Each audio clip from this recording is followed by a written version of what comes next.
ఒక చిన్న గ్రామం. ఉదయం పిట్టల కిలకిల రావాలతో మెలకువ లేస్తుంది. అక్కడ అక్షర అనే అమ్మాయి నివసించేది. ఆమె జీవితం నిత్యం పనులతో నిండిపోయి ఉంది. వంట, ఇంటి పని, పొలాల్లో సహాయం. రోజు చివరికి శరీరం అలసిపోతుంది, కానీ మనసు మాత్రం ఇంకా బరువుగానే ఉంటుంది. ఒక సాయంత్రం అక్షర ఒంటరిగా చెరువు దగ్గరికి వెళ్ళింది. నీటి మీద పరుచుకున్న చల్లని గాలి ఆమె చెంపలకి ముద్దాడింది. ఆ క్షణం ఆమె కళ్ళు మూసుకుంది. గాలి చెట్ల కొమ్మలిని తాకుతూ, అలల నెమ్మదిగా తీరాన్ని ముద్దాడుతూ, పక్షుల దూరంలో గాలికి తగినట్టుగా మధురమైన గానం చేస్తూ, అకస్మాత్తుగా అది ఒక మధురమైన సంగీతంలా వినిపించింది.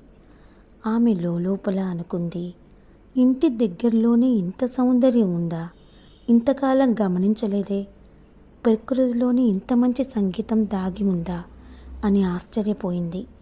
ఆ క్షణం నుంచి అక్షర ప్రతిరోజు ఆ గాలిలో దాగిన సంగీతాన్ని వినడం ప్రారంభించింది. ఆమె మనసు క్రమంగా ప్రశాంతమైంది. జీవితం ఇక భారంలా కాకుండా ఒక మధురమైన పాటలా వినిపించింది. చూసారా, మీరు కూడా ప్రతిరోజు ఏదో ఒక 5 నిమిషాల పాటు ప్రకృతితో ఆస్వాదించండి. మీ దగ్గర ఉన్న చెట్లు, చామలు, గాలి, ఈ ఆస్వాదించిన స్వరం ప్రకృతిలో ఉన్న స్వరాల్ని వినిపించుకునేలా మీరు వినండి. ప్రశాంతత మనలోనే ఉంటుంది.